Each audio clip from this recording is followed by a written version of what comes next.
Movie के start में हमें एक फार्म हाउस को दिखाया जाता है जहाँ पर रात का वक्त था और एक चमकती हुई रोशनी उस फार्म हाउस में दिखाई देती है। ये चमकती हुई रोशनी कोई और नहीं बल्कि एक मैजिकल क्रिएचर था।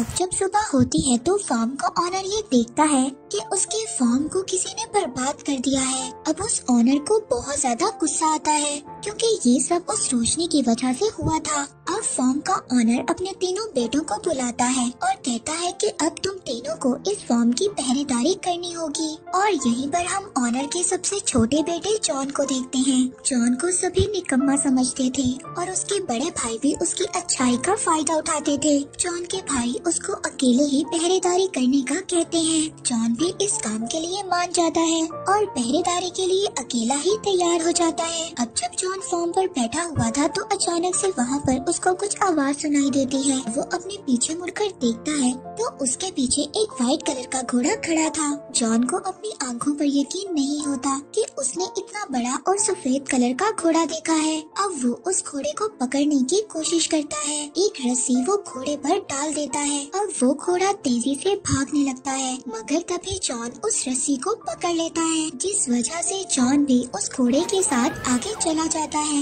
मगर जब घोड़ा थोड़ा सा आगे जाता है तो वो अनबैलेंस हो जाता है और दलदल में गिर जाता है। अब जॉन उस घोड़े की मदद करता है, उसको दलदल से बाहर निकाल लेता है। तभी जॉन देखता है कि उस घोड़े की आंखों में आंसू थे और ये देखकर जॉन उस घोड़े के लिए बहुत ही ज्यादा बुरा फील करता है। जॉन उस घोड़े से ये प्रॉमिस लेता है कि आइंदा वो घोड़ा उनके फार्म पर नहीं आएगा। जिसके बाद वो घोड़ा जॉन को शुक्रिया कहता है और वहाँ से चला जाता है। उसके बाद जॉन भी अपने घर आ जाता है। अब जॉन को दोबारा अपने फार्म से कुछ आवाजें आती हैं। जब जॉन वहाँ पर चेक करने जाता है तो वहाँ पर जाकर वो हैरान हो जाता है। वहाँ पर 2 घोड़े बंधे हुए थे। अब इससे पहले जॉन वहाँ पर कुछ समझ पाता, उसको एक आवाज बताती है कि ये तुम्हारे लिए एक गिफ्ट है। जॉन जब पीछे मुड़कर देखता है तो उसको एक छोटा घोड़ा नजर आता है जो कि उसको बताता है कि मेरा नाम फॉल है। असल में फॉल उस घोड़े का बेटा था जिसको जॉन ने रात को बचाया था। फॉल जॉन को बताता है कि मेरी मदर तुमसे बहुत ज्यादा खुश है, इसीलिए उन्होंने तुम्हारे लिए ये गिफ्ट भेजा है। जॉन ये सुनकर काफी ज्यादा खुश हो जाता है। तभी जॉन को अपने फादर की आवाज आती है।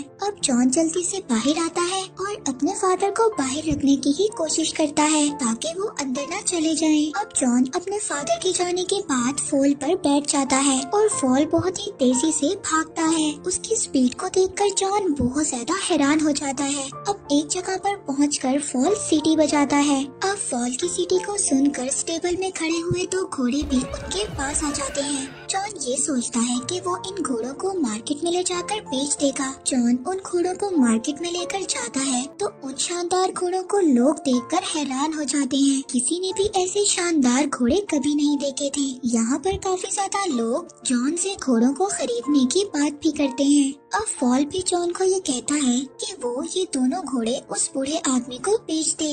मगर जॉन ये दोनों घोड़े किंग को ही बेचना चाहता था। जब किंग वहाँ पर आता है तो उसको भी ये दोनों घोड़े बहुत ज्यादा पसंद आते हैं। मगर किंग का मिनिस्टर उससे कहता है कि उसको ये दोनों घोड़े चोरी के लग रहे हैं। किंग इसी बात का फायदा उठाकर बगैर पैसों के जॉन से वो दोनों घोड़े ले लेता है। जॉन किंग से जब पैसों की बात करता है तो किंग उसको बगैर जवाब दिए वहाँ से चला जाता है। फॉल यहाँ पर जॉन को डांटता है और कहता है कि मैंने तुम्हें कहा था ये दोनों घोड़े उस बूढ़े आदमी को बेच दो। खैर फॉल जब जॉन को उदास देखता है तो वो दोबारा से सीटी बजाता है और वो दोनों घोड़े जॉन के पास आ जाते हैं। लेकिन उन दोनों घोड़ों की वजह से किंग की बग्गी पलट जाती है और वो आटे की बोरियों में गिर जाते हैं। अब किंग को इस बात से बहुत ज्यादा गुस्सा तो आता है मगर किंग चैम्बर की वजह से कुछ भी नहीं कहता और वो जॉन से इन घोड़ों की कीमत लगाने का कहता है। जॉन उन घोड़ों की बहुत ही ज्यादा कीमत लगाता है जिस पर किंग के लोग उसको सजेस्ट करते हैं कि वो जॉन को अपने पास ही काम करने के लिए रख ले, क्योंकि जब जॉन यहाँ पर रहेगा तो किंग अपनी बेइज्जती का बदला भी ले सकते हैं। जॉन भी उनकी बात को एक्सेप्ट कर लेता है और वहाँ पर रहकर किंग के कामों को करने लगता है। अब किंग का असिस्टेंट किंग से कहता है क्यों न हम जॉन से एक फिनिक्स बर्ड को बुलवाएं। वो एक फायर बर्ड था और उसको लाना बहुत ज्यादा मुश्किल था। अब किंग का असिस्टेंट ये कहता है कि उसको लाना बहुत मुश्किल है और जॉन उसको कभी भी ला नहीं सकेगा और तभी आप जॉन को मौत की सजा सुना देना। अब किंग को अपने असिस्टेंट का आइडिया बहुत अच्छा लगता है। किंग अब ये सब जॉन से कहता है। जॉन भी इस बात के लिए तैयार हो जाता है। अब फॉल को जब ये बात पता चलती है तो वो जॉन से कहता है कि ऐसा करना बहुत ही ज्यादा खतरनाक है, क्योंकि जिसने भी ऐसा किया है और जो भी उस बर्ड की तलाश में गया है कभी भी वापस नहीं आया। मगर जॉन ने ये चैलेंज एक्सेप्ट कर लिया था, इसलिए वो पीछे नहीं हट रहा था। अब फॉल को भी जॉन की मदद करना थी, इसीलिए अब वो जॉन को एक जंगल में ले जाता है, जहाँ पर वो उसको एक ड्रीम नट दिखाता है। वो जॉन को बताता है कि ये फायर बर्ड के स्पेशल नट्स हैं और वो इनको बहुत ज्यादा पसंद करता है। मगर ये नट्स ऐसे हैं जैसे ही वो फायर बर्ड इनको खाएगा वो गहरी नींद में सो जाएगा, जिसके बाद हम उसको आसानी से पकड़ लेंगे। जिसके बाद अब ये दोनों उस जगह पर पहुंच जाते हैं जहाँ पर फायर बर्ड रहता था। फॉल उसको ये भी बताता है कि फायर बर्ड जमीन के नीचे रहता है। अब वो उस जगह पर कुछ नट्स को फेंक देते हैं और उस फायर बर्ड के बाहर आने का वेट करते हैं। अब जैसे ही वो फायर बर्ड नट्स की खुशबू सूंघता है तो वो जमीन से बाहर आ जाता है। अब वो फायर बर्ड मजे से उन नट्स को खा लेता है, जिसके बाद वो बेहोश हो जाता है। अब जैसे ही जॉन उस फायर बर्ड को पकड़ने जाता है तो वो दोबारा से जिंदा हो जाता है। अब वो फायर बर्ड जॉन के पीछे पड़ जाता है। वो उनको पकड़ने के लिए जॉन और फॉल के पीछे भागता है, जिसकी वजह से पूरे आइलैंड पर आग लग जाती है। उस फायर बर्ड ने जॉन और फॉल को पकड़ लिया था, जिसके बाद जॉन अपने पास आखिरी नट पड़ा हुआ उसकी तरफ फेंक देता है। जैसे ही वो फायर बर्ड उस नट को खाता है वो बेहोश हो जाता है। अगली सुबह जब वो जागता है तो उसको पता चलता है कि उन लोगों ने उसको चेन में कैद कर लिया था। जब जॉन उस फायर बर्ड की तरफ देखता है तो वो ये देखता है कि उसकी आंखों में आंसू थे। ये देखकर जॉन को बहुत ज्यादा बुरा फील होता है, जिसकी वजह से वो उस फायर बर्ड को आजाद कर देता है। जैसे ही वो फायर बर्ड आजाद होता है वो अपने पंख फैलाकर वहाँ से उड़ जाता है और जाते हुए वो अपना एक पंख जॉन को दे देता है और वो पंख हीट की वजह से ग्लो कर रहा था। फॉल जॉन को कहता है कि किंग अब तुम्हें नहीं छोड़ेगा, मगर जॉन फॉल से कहता है कि शायद वो इस पंख से किंग को ये यकीन दिलवा दे कि उन्होंने फायर बर्ड को पकड़ा था। जब वापस जॉन किंग के पास जाता है तो किंग जॉन की किसी भी बात पर यकीन नहीं करता। अगले ही दिन जॉन को मौत की सजा के लिए लाया जाता है। जॉन वो पंख निकालकर सबको दिखाता है, मगर वो पंख अब ग्लो नहीं कर रहा था और किंग जॉन को मारने का कहता है। जब किंग जॉन को मौत की सजा देने लगता है तभी वहाँ पर फायर बर्ड आ जाता है, जिसको देखकर सभी लोग बहुत ज्यादा हैरान होते हैं और वहाँ पर इकट्ठे सभी लोगों को जॉन की बातों पर यकीन आ जाता है, जिसकी वजह से अब किंग को जॉन की सजा खत्म करनी पड़ती है और साथ ही जॉन को किंग प्रमोशन भी दे देता है। इस बात पर किंग और भी ज्यादा गुस्सा होता है। अब वो अपने मिनिस्टर को कुछ और प्लान सोचने का कहता है। बहुत ज्यादा सोचने के बाद किंग का मिनिस्टर उसको एक आइडिया देता है। वो कहता है कि क्यों ना हम इस बार जॉन को एक माउंटेन की प्रिंसेस को लाने भेजें। पहले तो जॉन इस बात पर कामयाब नहीं होगा और अगर वो ऐसा कर लेता है तो इसमें आपका ही फायदा है। आप उस प्रिंसेस से शादी कर लेना, दोनों ही तरफ में आपका फायदा है। किंग को ये आइडिया बहुत ही ज्यादा पसंद आता है और वो जॉन को इस मिशन पर भेज देता है। अब जॉन उस सार माउंटेन पर पहुंच जाता है जहां पर वो प्रिंसेस रहती थी। वो देखता है कि माउंटेन पर कैसल के अंदर जाने का रास्ता एक बहुत ही मोटी बर्फ से बना हुआ है, जिसको तोड़ना बहुत ही ज्यादा मुश्किल था। तभी अचानक से वहाँ पर फायर बर्ड का एक पंख उड़कर आता है और उस बर्फ की दीवार में लग जाता है, जिससे वो दीवार टूट जाती है, जिससे वहाँ पर एक पानी का सैलाब आ जाता है। फॉल उसमें बहकर नीचे गिर जाता है और एक स्नो बॉल की तरह माउंटेन से नीचे गिर जाता है। जॉन अब कैसल के अंदर जाता है। उसको वहाँ पर बहुत ज्यादा लड़कियाँ नजर आती हैं और वो सभी लड़कियाँ सो रही थी। अब उनमें से असल प्रिंसेस कौन सी थी ये जानना बहुत ही ज्यादा मुश्किल था, लेकिन उस फायर बर्ड का एक पंख खाकर एक लड़की के पास गिर जाता है, जिससे कि जॉन ये बात समझ आता है कि वही लड़की प्रिंसेस है। जॉन उस लड़की की खूबसूरती को देखकर हैरान हो जाता है और उसको बताता है कि उसके किंग उससे शादी करना चाहते हैं। मगर वो लड़की जॉन से कहती है कि अगर तुम्हारे किंग इतने ही ज्यादा बहादुर होते तो वो मुझे यहाँ पर खुद लेने आते,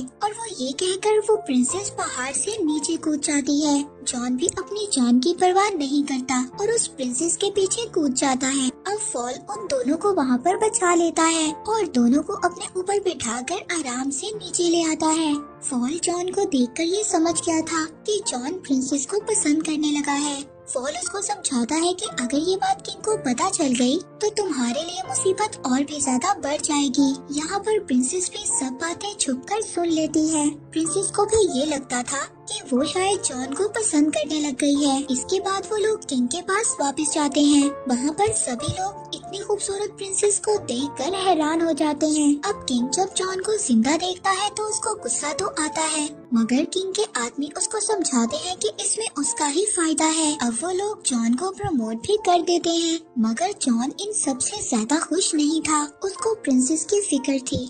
अब वो छुपकर प्रिंसेस के पास जाता है। इससे पहले कि वो प्रिंसेस को कुछ बताए, किंग के लोग आकर प्रिंसेस को वहाँ से ले जाते हैं। अब किंग प्रिंसेस को शादी के लिए प्रपोज करता है, मगर प्रिंसेस उससे कहती है कि वो एक शर्त पर शादी करेगी कि अगर वो प्रिंसेस को वो रिंग ला कर दे जो उसकी दादी की थी, और वो रिंग एक समंदर में गिर गई थी, और वो रिंग जब तक उसके पास नहीं आ जाती वो शादी नहीं कर सकती। अब प्रिंसेस की बात से किंग वहाँ पर परेशान हो जाता है, मगर तभी वहाँ पर जॉन आता है। जॉन को जब किंग देखता है तो ये काम भी जॉन को कह देता है। जॉन फॉल से उस किंग के बारे में बात करता है, मगर फॉल उसको कहता है कि उस रिंग के बारे में उसको कोई भी नॉलेज नहीं है। मगर फॉल इस बारे में अपनी मदर से बात करता है। वो उसको बताती है कि वो रिंग वेल के पेट में है, जो वेल उनको समंदर के बीच एक आइलैंड के पास मिलेगी।